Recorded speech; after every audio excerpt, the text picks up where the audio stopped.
Hey there guys, what's going on? Welcome to episode 2 here with Plugin Sessions. Today I'm sitting down with my homies Cymatics, their new plugin Diablo. Recently released, they're just getting in the plugin game and I can't be more excited, guys. I've been a freelance designer working on sounds with them for years now, and they are clearly at the top of their game. These plugins are definitely game changers, guys. If you're new to them, that's really the idea of today's video, is to open your ideas and open your mind to something new and the possibilities of where you could take this plugin. As you guys go over to the website after my video, you guys are going to notice this plugin is really pushed for drums, and I'm all for that. It absolutely makes every drum knock from nothing into something. But today I want to kind of inspire you guys to take this plugin into synths, into bass, into possibly even the master chain, as crazy as that sounds. But that's kind of the best thing with production. There's no limits, there's no rules, and that's what we're going to look at today. So let's take a look at my screen. I'm going to use a very, very simple set of loops here today from Cymatics just for today's plugin review and example. I don't want this to be too complicated because the plugin has quite a few parameters, and that's our main focus. So I don't want to look too deep into the production right now. You guys can hear this basic, just simple drop, 4/4 bass line sample with the kick and clap. I want to throw Diablo on each one of these and show you guys a night and day difference of the processing, the power, the overall feel of this simple 4-track record as it stands with Diablo on and off. So let's hear what we got.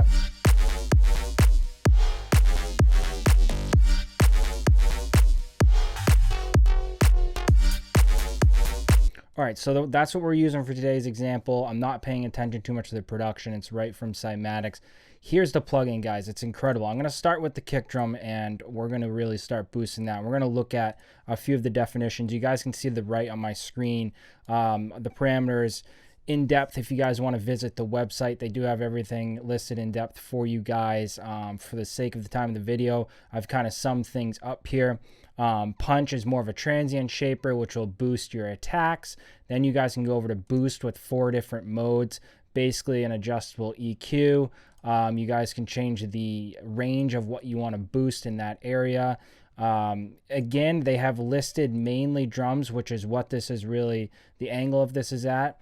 I've been finding myself to be using this as a saturation tool on synths, giving sizzle and different width to bass lines and all this different stuff on top of the drums. So moving on, we have body. That's their kind of their fast acting compressor. You guys are going to see this makes a huge difference in a lot of different sounds, whatever you're working on. The heat mode here, guys, is more of a saturator. You can have 4 different saturation effects there. All are crazy and different sounds, so you got to experiment with those. I'm not going to go through every single one in this video because I want you guys to really have fun and experiment with it. I'm just going to show you guys a night and day difference of this on a simple track. Moving over to the sizzle mode here, guys, you guys have different modes. You can really bit crush something, you can excite it, add grit and more distortion to it. This is a really cool parameter for high-end sounds, I've noticed. And then your width, simple, straightforward. Over 50% is going to be pushing stuff more stereo, vice versa, full mono. And then you guys actually have a filter mode for that too. Now moving to the favorite part for me is the clip, hard, soft clipper here. That just consists of the selectable hard and soft, very, very simple, straightforward. I love using the hard clipper here on almost every sound that I'm putting this through.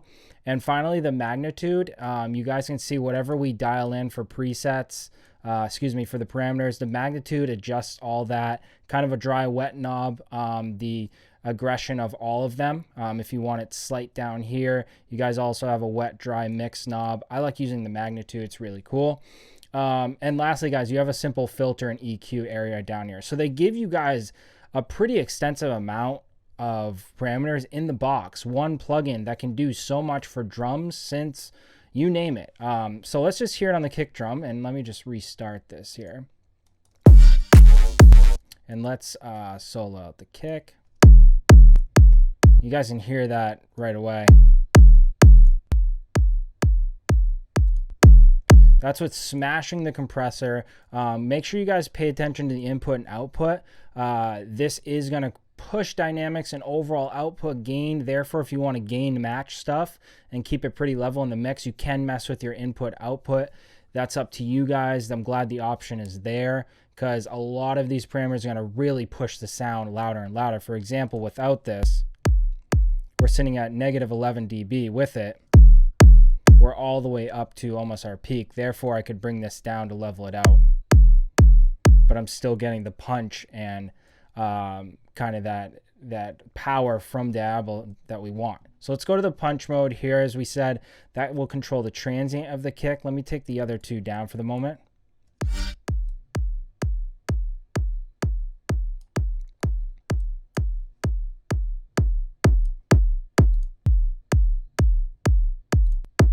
So it's almost getting a little bit of the click of the kick, usually around 80 hertz or something, depending on the kick sub. I'm going to try to boost a little bit of that.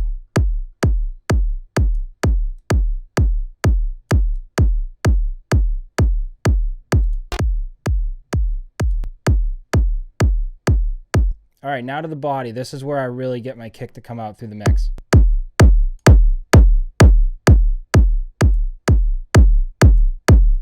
You can almost hear the sub of the kick if you guys listen carefully, kind of doing a attack, sub. It kind of gets that nice motion that you're looking for from the compressor almost pumping.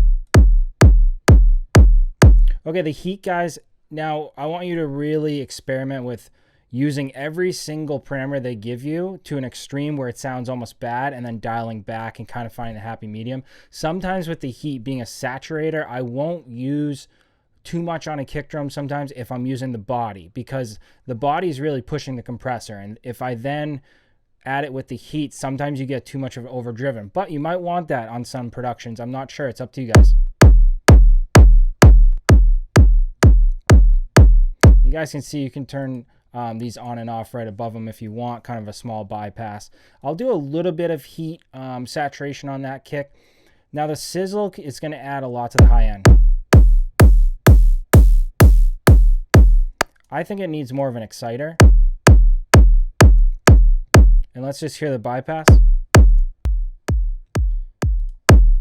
That's a night and day kick drum. It's ridiculous difference it is. The width, I'll keep right where it is. 9 out of 10 times you want your kick in mono, but I'm just going to keep it where it is.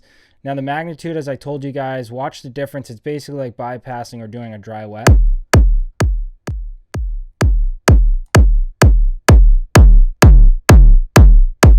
So don't need to clip too much. I'm not going to mess with any of the filtering and EQ for that. Let's bring it down a little bit. Let's go to the clap now, because it's going to sound so much like so weak without this. That's why this plugin is incredible, and it's why I want to put this on my channel. I'm using the heck out of this plugin. So now we're looking at the clap, which is super weak. Let's widen it out.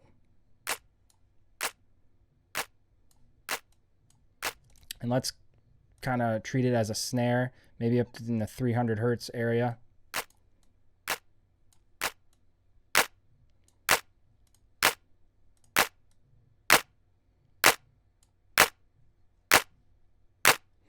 And without it. And yes, guys, some might be saying, well, this is just hiking up the output. That is true, but that is not fully what this is doing. This is bringing up the body and the actual character, saturation, everything of that sound you're processing it through, plus the output. That's why you guys sometimes might have to look at the gain matching kind of staging type thing if you need to. Look at the input output. Let's clip this a bit, push it. And now let's bring down the input. It's still going to process everything, just bring down the overall sound.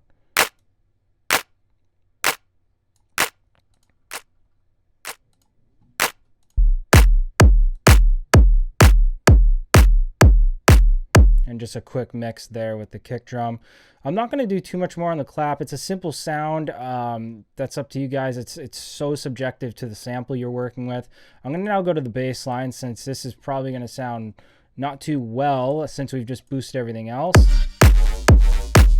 Right, mix-wise, that's not working. That shows you how much this this plugin has done to two things. That's why I did a simple example today with a couple stems. It's done a tremendous amount of difference to those sounds. Now visualize this in, you know, a bigger project and how much you can do on bus groups, possibly the master channel, a mix bus, you guys name it. That's why my hat is off to the Cymatics team for doing something like this. And I'm not just saying that because you know, I've done freelance work with them. I love the group. I'm saying this because this is a standout plugin, guys. Hands down amazing. So let's now bring the bass line and the main drop up.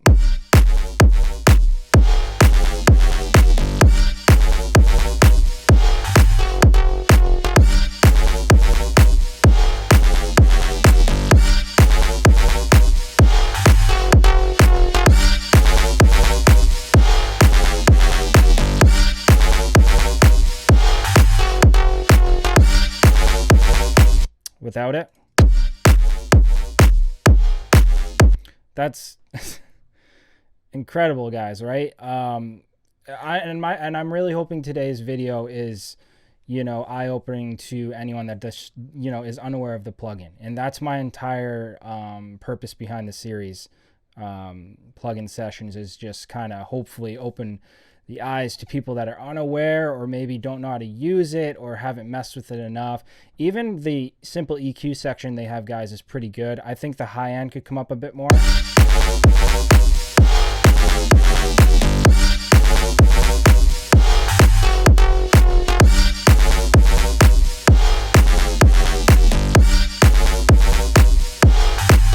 That's sitting pretty good, guys. If we and I'm not even really messing with the filter mode at all. I'm glad they have it, but I prefer doing any filtering with you know, an outside filter or maybe an EQ. That's just my preference, but it's so cool that they have that here if you want to really highlight any certain frequencies that you want to mess with. Maybe we just want to do all this on the lows. It's pretty incredible that that's there. Use the heck out of that, guys. But let's look at the night and day difference of this simple little example we put together. All right, now with them off.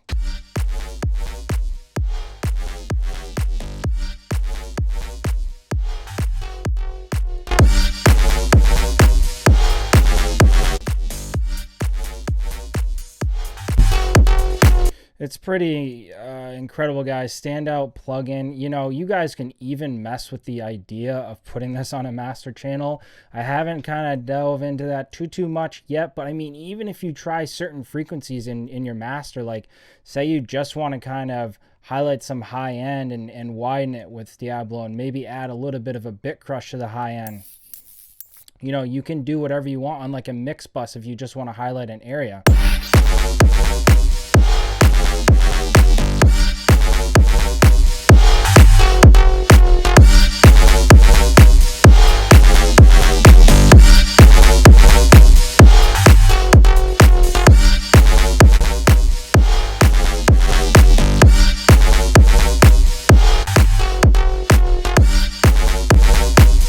Yeah, it's a subtle difference. And I say in my videos all the time, a 2 to 3%, a 5% difference is what at the end of the day makes, you know, for a better record. So test this out, guys. Again, this is from Cymatics, Diablo, newer plugin they put out. They have a lot more coming, I'm sure, and I cannot wait. Definitely go and purchase it, guys. It's probably used in 9 out of 10 records I'm working on right now, but it's the best thing, and why I reviewed it and looked at it today is it has many jobs. It's not just for drums, in my opinion, even though it's highlighted for that. You guys need to experiment and break the rules and use it on anything. You know, use your creativity to take what they've made a great tool and go as far as you can with it. Thanks for watching today's episode, guys. I'll see you in episode 3. Take care. That shit is quite the funk.